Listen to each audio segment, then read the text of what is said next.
के गांव में हेतल नाम की लड़की अपनी सौतेली माँ और सौतेली बहन के साथ रहती थी। हेतल पढ़ाई लिखाई करने के साथ साथ सिलाई की एक छोटी सी दुकान भी चलाया करती थी। हेतल स्कूल खत्म होने के बाद सीधा दुकान पर जाकर सिलाई करने बैठ जाती थी। वहीं दूसरी तरफ उसकी सौतेली बहन मोना स्कूल की छुट्टी होने के बाद अपनी सहेलियों के साथ मज़े से खेला करती थी। माँ, मैं सारा दिन दुकान पर बैठकर सिलाई करती हूँ। मुझे स्कूल का होमवर्क भी करना पड़ता है। कम से कम हफ्ते में आप मुझे एक दिन की छुट्टी दिया करिए। बेकार की बातें मत कर। पढ़ाई लिखाई करके तू कौन सा तीर मारने वाली है? चुपचाप दुकान पर बैठकर सिलाई किया कर। तेरे लिए यही अच्छा है। अगर तूने ज्यादा होशियारी दिखाई तो मैं मार मार के तेरा भरता बना दूंगी, समझ गई ना? इस तरह सौतेली माँ हमेशा डरा धमका कर हेतल से काम करवाया करती थी। फिर एक दिन हेतल शहर के बाजार से सिलाई का सामान खरीदकर दुकान की ओर लौट रही थी। तभी रास्ते में उसे एक छोटी परी दिखाई देती है। वो परी बुरी तरह घायल थी। हेतल फौरन परी को उठाकर अपनी दुकान पर ले जाती है। थोड़ी देर के बाद परी को होश आ जाता है। हेतल उसे पेट भर खाना खिलाती है। तुम तो परी देश की परी हो, आखिर तुम पृथ्वी पर कैसे आ गई और तुम्हारी इतनी बुरी हालत कैसे हुई? मैं अपनी माँ के साथ पृथ्वी की सैर करने आई थी, लेकिन एक चुड़ैल ने हम पर हमला कर दिया था। मेरी माँ चुड़ैल से लड़ाई करने में व्यस्त थी। तभी अचानक मैं जादुई कालीन से नीचे गिर गई। मैंने अपनी जादुई घड़ी से अपनी माँ को सिग्नल भी भेज दिया है। वो आज नहीं तो कल मुझे ढूंढते हुए यहाँ तक आ जाएंगी। तभी अचानक वहाँ हेतल की सौतेली माँ आ जाती है। ये छोटी परी कौन है? इसके शरीर पर तो बहुत सारी चोटों के निशान हैं। इसके फटे हुए कपड़े देखकर लगता है कि परी देश की भिखारी है। तूने इसे दुकान पर क्यों बैठा रखा है? निकाल इसे यहाँ से। माँ, ये बेचारी मुसीबत में है, इसीलिए मैं इसे दुकान पर लेकर आई हूँ। मुझे कुछ नहीं पता, चल भाग यहाँ से। नहीं नहीं माँ, अगर हम इस बेचारी को यहाँ से भगा देंगे तो ये कहाँ जाएंगी?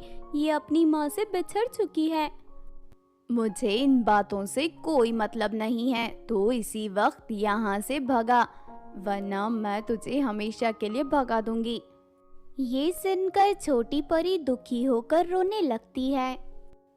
ठीक है माँ, तुम हमेशा मुझ पर अत्याचार करती हो, लेकिन अब मैं तुम्हारे अत्याचार सहन नहीं करूँगी। मैं अभी इसी वक्त यहाँ से दूर जा रही हूँ। हाँ हाँ, निकल यहाँ से। धमकी किसे दे रही है? 2 दिन बाहर रहेगी तो तेरी अक्ल ठिकाने आ जाएगी। मेरे घर पर तुझे रोज पेट भर खाना खाने को मिलता है ना, इसीलिए तुझ में बहुत ही ज्यादा घमंड आ चुका है। तुझे पता नहीं दुनिया में अकेले रहना कितना कठिन है। चाहे कुछ भी हो जाए, मैं तुम्हारे पास लौटकर नहीं आऊंगी। मैं किसी भी तरह अपना गुजारा कर लूंगी। उसके बाद हेतल छोटी परी को लेकर वहां से चली जाती है।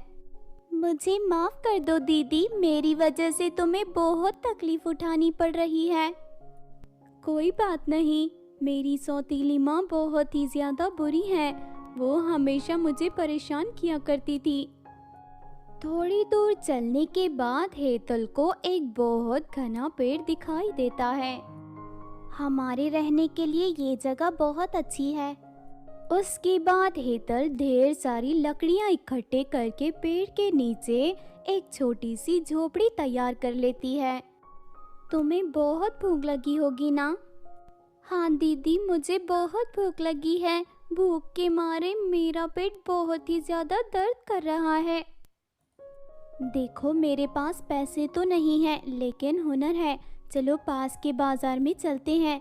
वहाँ किसी दर्जी की दुकान में मुझे कपड़े सिलने का काम मिल जाएगा। उसके बाद हेतल छोटी परी को लेकर बाजार में चली जाती है। तभी उसे एक दर्जी की दुकान दिखाई देती है। हेतल विनती करते हुए दुकान के मालिक से काम मांगने लगती है। दुकान का मालिक हेतल को एक ड्रेस सिलने के लिए दे देता है। हेतल बहुत अच्छी तरह ड्रेस सिलकर तैयार कर देती है। ये देख दुकान का मालिक खुश हो जाता है और उसे अपने यहाँ काम पर रख लेता है। देखते ही देखते शाम तक हेतल बहुत सारी ड्रेस सिलकर तैयार कर देती है। हेतल के काम करने की रफ्तार देखकर दुकान का मालिक उसे अच्छे पैसे दे देता है। अरे वाह, हमें काफी पैसे मिल गए हैं, अब हम पेट भर खाना खा सकते हैं। हेतल छोटी परी को एक रेस्टोरेंट में ले जाती है और वो दोनों पेट भर खाना खाते हैं। उस दिन के बाद से रोज हेतल सिलाई करके पैसे कमाना शुरू कर देती है। इस तरह कुछ दिन बीत जाते हैं। फिर आखिरकार एक दिन छोटी परी के पास उसकी माँ आ जाती है। अपनी माँ को देखकर छोटी परी बहुत ही ज्यादा खुश होती है और उसके गले लग जाती है। अपनी बेटी को खो देने से मैं बहुत दुखी थी। मुझे डर था कि मेरी बेटी के साथ कहीं कोई अनहोनी न हो गई हो, लेकिन इतने दिनों तक तुमने मेरी बेटी की अच्छी तरह देखभाल की है। मैं तुमसे बहुत खुश हूँ, इसीलिए मैं तुम्हें इनाम के रूप में अपना जादुई तारों का लहंगा दे रही हूँ। उसके बाद परी अपनी जादुई छड़ी की शक्ति से हेतल के शरीर पर तारों से बना एक जादुई लहंगा प्रकट कर देती है। ये जादुई लहंगा तुम्हारी हर इच्छा पूरी कर देगा और साथ ही तुम्हें हर मुसीबत से बचाएगा। उसके बाद परी अपनी बेटी को लेकर वहां से चली जाती है। दूसरी तरफ जादुई तारों का लहंगा हेतल के लिए एक बहुत ही सुंदर घर प्रकट कर देता है। मुझे लोगों के कपड़े सिलना बहुत पसंद है।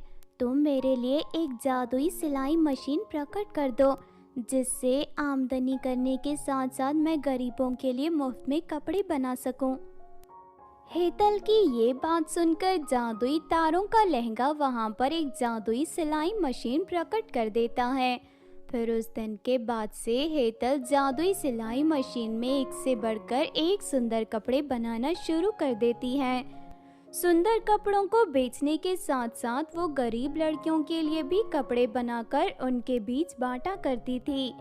इसके साथ ही वो अपने स्कूल में पढ़ने वाली गरीब लड़कियों की पढ़ाई का सारा खर्च उठाने लगती है। धीरे धीरे हेतल की अच्छाई चारों तरफ प्रसिद्ध हो जाती है। सभी लोग हेतल की खूब तारीफ करने लगते हैं।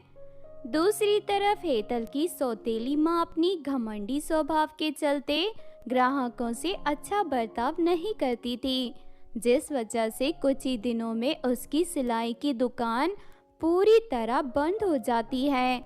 साथ ही किराया न देने के साथ साथ दुकान का मालिक उन्हें दुकान के साथ साथ घर से भी बाहर निकाल देता है। इस तरह दोनों माँ बेटी सड़कों पर भटकने के लिए मजबूर हो जाती हैं। फिर एक दिन हेतल की नज़र उन दोनों पर पड़ती है। उन दोनों की बुरी हालत देखकर हेतल को बहुत दुख होता है और वो उन दोनों के सारे गुनाह माफ कर देती है और उन्हें अपने घर ले जाती है। हमें माफ कर दे बेटी, हमने हमेशा तेरे साथ बुरा बर्ताव किया, लेकिन हमारे बुरे वक्त में तूने हमें सहारा देकर ये साबित कर दिया कि तू कितनी नेक और दयालु है।